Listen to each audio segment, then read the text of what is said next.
Is there not an entire section on this subject? Yes, but so it's unfair. I may have changed my mind about ether. Is your book for sale in the back? Yes. Have you ever asked God for forgiveness? I'm not sure. I just go and try and do a better job.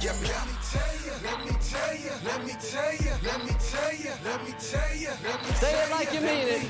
This is my Bible. Yo, Trey, What up? I got something to say. Hey, what's going on, everybody? Welcome back to Let Me Tell You, episode number 137. Had to look that up. I am your host, Norm the Master's Dog Dunham, a.k.a. the Evangelical Norm. Let Me Tell You is a podcast where anything dealing with politics, current events, stuff like that, just anything outside of just straight theology and so on, looking at the things that are happening in the world according to a Christian worldview. This is where I come and I talk about it. It's just a occasional podcast when things pop up. Used to do it once a week, and this was kind of my anchor thing. Then I realized I really wanted to be more anchored in just theology and stuff like that. So the Master's Dog became my anchor, and Let Me Tell You became just the occasional thing that when something pops up, like we're going to talk about today, did a live episode not too long ago, jump in here and release one of these episodes and let you guys know what's going on current event wise, politics wise, so on. Of course, as we get into election season, which it seems like anymore we're always in election season, we'll see more and more of these episodes of this particular podcast. But at this point, it's just hit and miss when stuff comes up, things like Roe v. Wade being overturned. We're going to get down and talk about it. So there's a little background on the podcast for those who are new. Again, continuing to get more and more subscribers every day. It's because of you guys who like the videos, share the videos, comment on the videos. You'd be amazed at how much your comments add to the algorithm and make Mr. Algorithm. And no, I didn't steal that from Space Jam. I've been calling him that for a long, long time before I was able to actually put Don Cheadle's face to that name. And he puts it out to more and more people who would like, and it helps the channel to grow. So please continue to do that. I won't ask you to like the video yet because you haven't seen the video. But if you haven't subscribed already, hit that subscribe button, hit the notification bell, get all the content that I release over here. Lots of stuff coming down in the next 24 hours. I've recorded in the last 10 hours 7. This is number 7 podcast, and I got one more coming after this, and those are going to be released throughout the day tomorrow. And so you guys, well, today, as you're watching this, going to come out, and this will be one of the ones towards the end. So you might have already seen them all already, I hope, or you'll go back and watch them after you watch this one. So again, appreciate all of you who are just faithful viewers, listeners. You can get the podcast in an audio form anywhere where you get your audio podcasts, Spotify, Google Play, iTunes, Pandora, Amazon, all those places. I convert this all into an MP3 format and send it over to those places. You can pick that up there as well. If you don't have time to sit down, watch a video, you can put it in your earbuds and take it with you and listen as you go. So thanks again for taking the time out to faithfully listen, watch, and share, and do all that stuff with these videos. So today, again, unless you've been sleeping under a rock somewhere, you know that last Friday, 2 Fridays ago, is it 3 Fridays ago? 2 Fridays ago, the Supreme Court overturned Roe v. Wade with the decision on Dobbs, which basically said Roe v. Wade was wrong, that the Constitution does not give women a right to kill their babies in the womb. And it did not outlaw abortion everywhere. There are certain states that trigger laws. Utah's trigger law took a few hours to kick in, but where the trigger laws immediately set into place new laws and so on, getting rid of the majority of abortions in those states. I don't think any state, there may be one or two, Ohio and Alabama or one of those, that completely got rid of abortion across the board. I think every state still, and I don't agree with this, but it's there, have provisions for rape and incest, life of the mother. And again, none of those things take place. Well, rape and incest, I guess, can take place in a Planned Parenthood. Life of the mother is not a Planned Parenthood situation. It's not an abortion clinic situation. Life of the mother, if it's truly life of the mother, that's an emergency room situation. And like we always say, they do everything they can to save the mom's life. And if the baby passes in the process, we mourn. But we don't intentionally go in and kill the baby thinking that that's somehow going to save mom. Very, very, very, very, very, very, very, very, I mean, infinitesimal percentage of pregnancies where literally it is the baby living in the womb that is threatening the life of the mother. It's always something else, and it's never has to be the killing of the baby. That is just another thing that doctors come up with to give people an excuse to terminate, to kill their baby in the womb. Rape and incest. We don't kill the baby because of the crime of the father. What other situation do we ever find ourselves in where we would kill the child for the crime of the father? The man should get the death penalty. Absolutely. I firmly believe the man should be killed if he's raped a girl. Incest, that's a whole other thing. And that's, I mean, you can have consensual incest. I mean, a lot of times that is again, through sexual assault, taking advantage of a minor, some of those things. But there is a such thing as consensual incest. And if that's the case, no, you don't kill that baby. You repent, but you don't kill the baby based on the sins of the parent. So again, rabbit trail on that one, and we'll probably do it 2 or 3 more times throughout this episode. But Roe is gone. And again, people are losing their mind. Protests are happening. Calls for violence are happening. Yes, I understand that over the years there have been violence that have come out of professing Christians firebombing clinics and killing doctors and so on. Very rare has that been something that has happened. And I would not call those people Christians because they don't understand the gospel. They don't understand what Christ said about, vengeance is the Lord's, not ours. We don't take it into our own hands. But again, we are now seeing on the left where pregnancy centers are being firebombed. Lives of Supreme Court justices and others are being threatened. Right? This is the inherent hatred of the left. And yeah, I said it. You look, I've got hundreds of hours of video of me standing outside of the Planned Parenthood in Salt Lake City.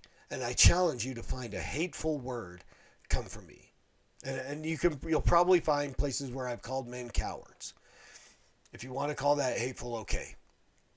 But look at the way that we are spoken to and the things that are said to us coming from those on the left.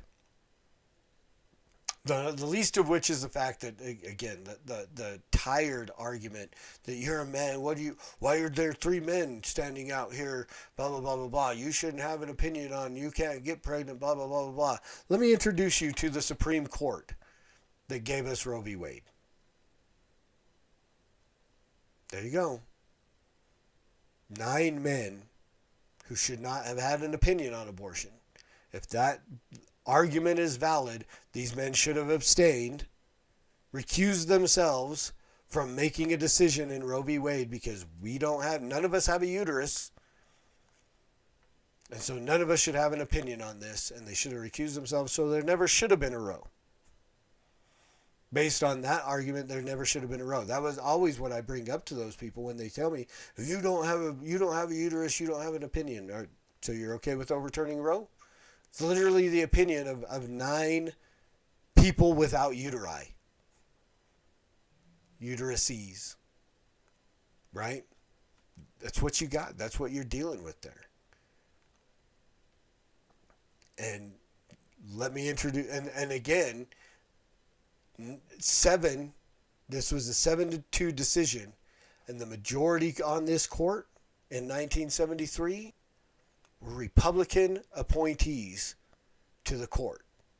So again, all the talk about conservatives and da-da-da-da-da, I mean, that had no bearing on, it was a highly conservative court that gave you Roe. It was all men that gave you Roe, right? All these things are the arguments that come from the left. Let's introduce you to the court that overturned Roe. It's not a bunch of old white men. I mean, there's some old white men in there, right? And of course, yes, the dissenting, the three. This was a 6-3 decision on Dobbs that overturned Roe. And the dissenting, I believe, was Breyer, Sotomayor, and Kagan. I believe those were the three dissenting opinions.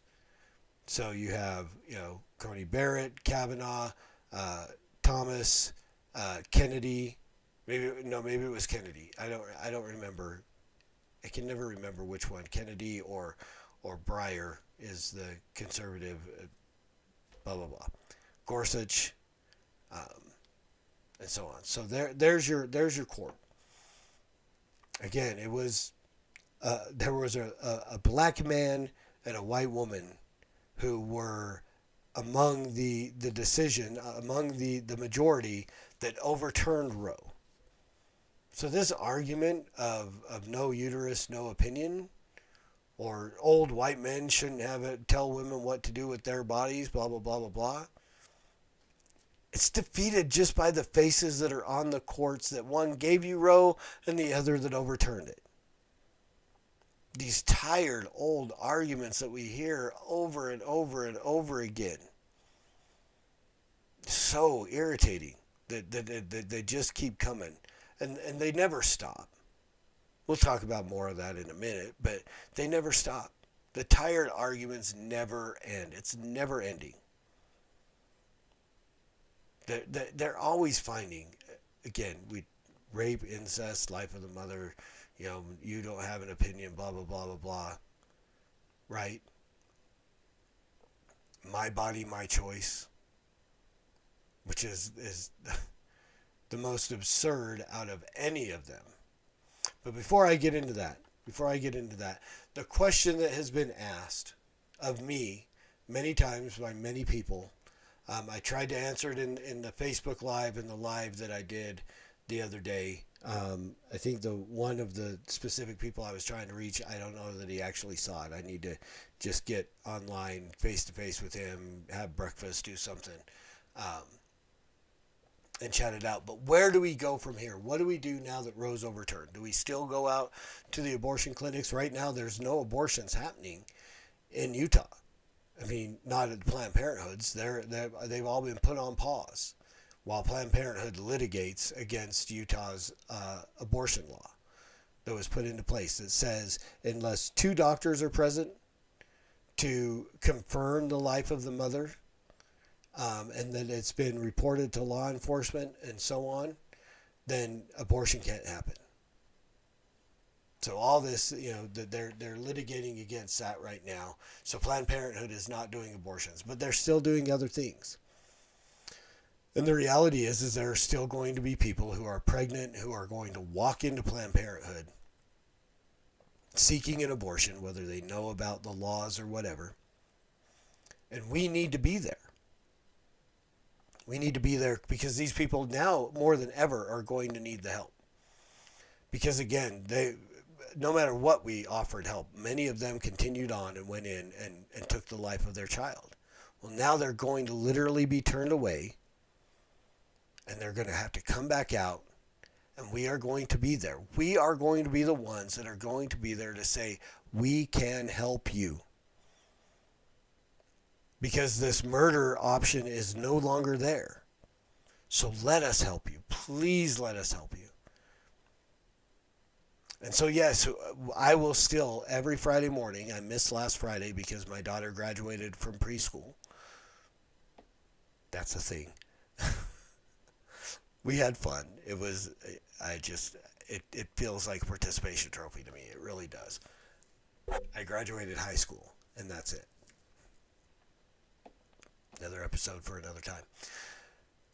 I missed this last Friday, but I will be there every possible Friday morning. I will continue to be outside of that Planned Parenthood in Salt Lake City. And I will continue to preach the gospel, much to the chagrin of the AIDS Foundation that I don't know if they purchased the building, but they've got office space in the building next door. And they've been the ones that have been calling the cops on me lately. But I will still be there. I will still preach the gospel. I will still offer help to women who walk through. And we'll continue to be a voice. We'll continue to be a voice for the voiceless. Those babies that people come in with the intention of killing, we will still be there to be that voice, to call out, to say, please don't let them hurt your baby today. Let us help you to let your baby continue to live. And again, we're seeing, I mean, this is I don't think there is another, well, same-sex marriage is the only other issue that comes as close to dividing America as this does. But this is the most polarizing issue of any issue that is out there, and we're seeing it in the constant protests coming from the other side, demanding their right to murder their baby. And again, they always come back to this tired argument of my body, my choice. And I so wish that they would recognize that it is not your body. Not your body. It is literally the body of your son or your daughter that you are making a decision on. That is the body that dies. So again, it's not your body, your choice. It's the baby's body with no choice. And now, for the first time in almost 50 years, somebody has stood up and said, you do not have a constitutional right. You didn't before, even though some group of 9 men tried to make it so. Roe was never a law. Remember that. The Supreme Court does not make law. Congress makes law. The President enforces law. The Supreme Court interprets law. And they gave an interpretation and opinion, and somehow everybody forgot their basic high school civics class, and it was, it's the law of the land. No, it never was. And finally, somebody on the side of those babies who have no voice spoke up and said, no more. We are no more going to be this bad body of people that are going to continue to allow this bad opinion to mandate what this country does erroneously. Just like finally they got it right in the Dred Scott case. Finally they got it right in Roe and overturned it. So that those babies have a fighting chance now to live. And again, we continue to go down that road of my body, my choice, and defeating all the different arguments that are out there. It's not your body, your choice. It's a baby's body with no choice. And now they've got a chance. It's not your body that you're making a decision about. It's your son or your daughter's body that you're making a decision about. And that's all there is to it. I mean, I could go on and on and on. In the live episode I did, I hit a bunch of the different arguments that are out there. But so where do we go from here? We continue the fight because the fight isn't over. I mean, there are literally companies out there that are offering people up to $4,000 as much as I've seen to drive to another state, to travel to another state so that they can kill their baby. In a state where they still allow that to happen. California, New York, wherever those places are. Literally because it's a whole lot cheaper than paying maternity leave. Right? So of course that can, they don't care. It's not about, we care about you and your rights. No, they care about their bottom line. And it's a whole lot cheaper to send you to another state and pay for you to go to another state to kill your baby than it is to pay you maternity leave. Sorry to burst your bubble. Sorry to make you to take away that illusion that Amazon really cares about women's rights. It's Jeff Bezos, yo. Really? I mean, there's songs about F Jeff Bezos, right? There's songs out there. People don't like him, and suddenly everybody on the left thinks that this billionaire Jeff Bezos is so great because Amazon's going to pay women to go to another state to murder their baby. How quickly and how fickle it is on the left. I mean, I guess I gotta admit that it's pretty fickle on the right too. I mean, those on the right, not me. I didn't do it. I take no credit for the man. But they elected a serial adulterer who grabs them by the hoo-ha to the highest office in the land, and God used that to put people on the court to overturn Roe. Pretty great example of how God can use a crooked stick to draw a straight line, right? And again, a really, really scathing indictment of the church in America. Because again, and I think Jeff Durbin, I don't know who originated the quote, but abortions were happening. Babies were being killed in this country by the permission of the church. Because the church in 50 years did not do enough. Could not find a man or find it within them to elect a man to office that would put justices in place to overturn that law. Or that not. And see, and again, here, how quickly I slip right back into it. Roe's not a law, it's an opinion. Of 9 dudes without uterus. Right? And so, just like in the case of Martin Luther King, it's MLK 50 came around, and again, this abyss that separated factions in the church, because there were those that were, he's not a believer, blah, blah, blah, blah, blah, don't be woke, this, that, and the other. And then the others that honored a man, maybe incorrectly honored him as a believer, because I don't believe that he was truly a believer. I think his theology was bad. I think he was an adulterer, much like Donald Trump. Excuse me.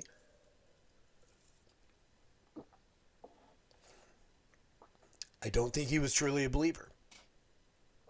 But God still used him to bring about change in this country, needed, necessary change. I mean, I'm not one of those people that won't look back on the fault of the church and in America for things like slavery and Jim Crow. I don't think that makes me woke. I'm definitely not CRT. I'm just a realist. I can look back and go, Jonathan Edwards, one of the greatest orators and preachers of our time, owned slaves.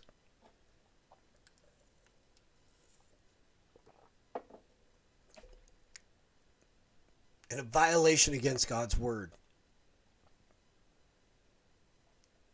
Does that negate sinners in the hands of an angry God? No. That message is just as valid as it was. But Jonathan Edwards was not the saint that we thought he was.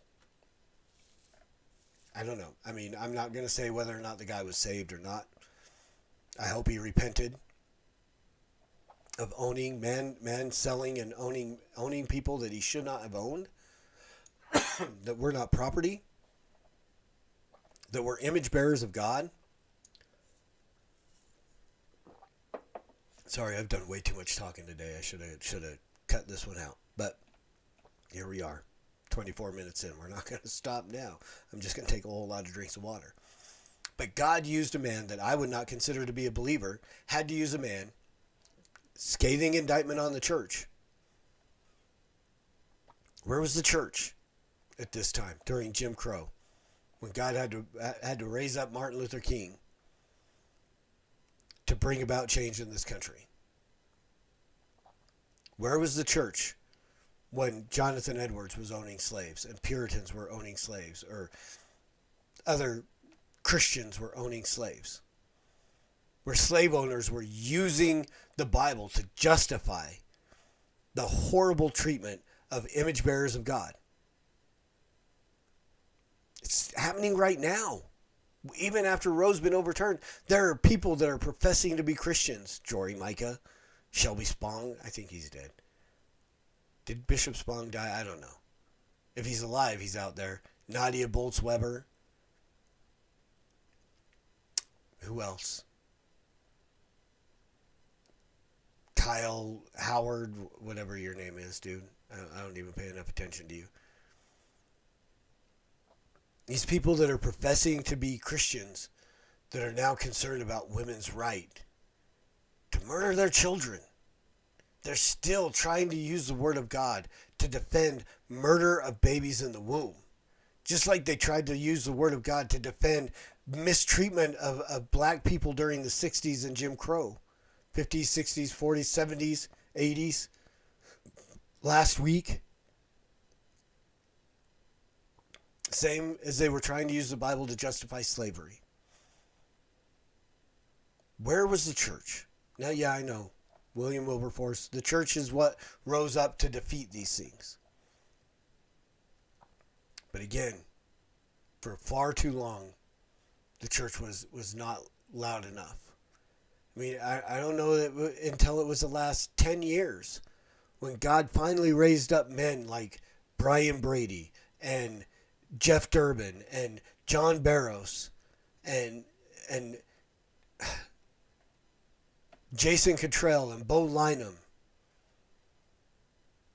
and these men who stood up and preached. Rusty Thomas.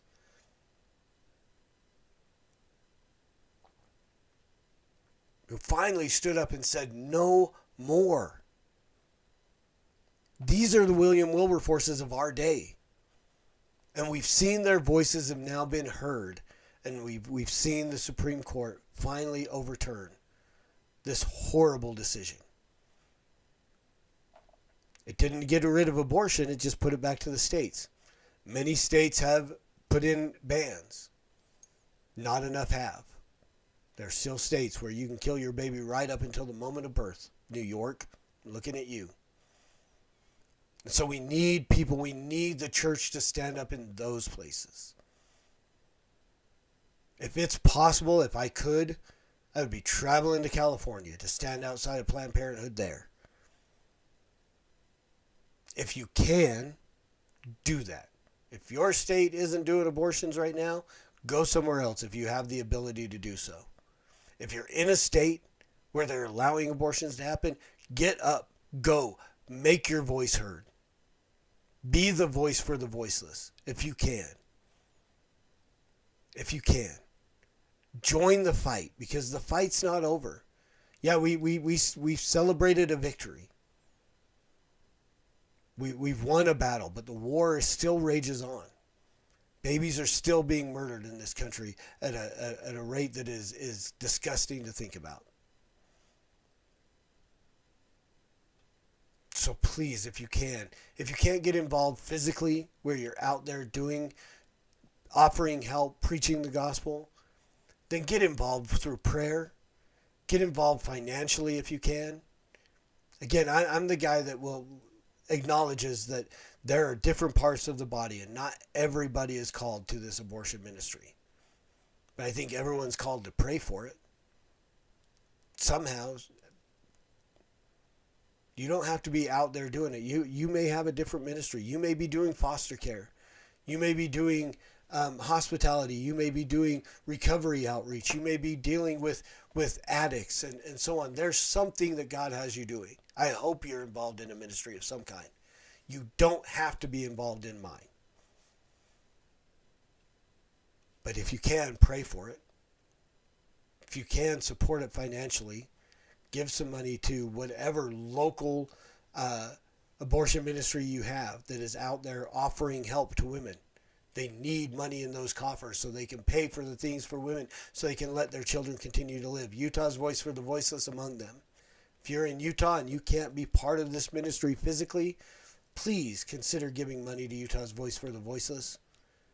voiceforthevoiceless.live. End abortion now.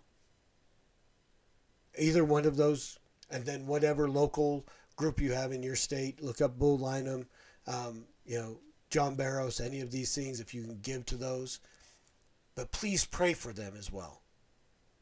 If you can't get out there and hold a sign or hand out a tract or have a conversation with somebody, pray for those who are. And we'll pray for you. I will pray for you in whatever ministry you're part of. I'm always willing to offer up those prayers. But the fight continues. So where do we go from here? We keep fighting. We keep fighting. That's the answer to that question. And we keep fighting the way that we always have kept fighting. And that's simply through always preach the gospel at all times. And use words, because they are absolutely necessary. Until next time, Soli Deo Gloria.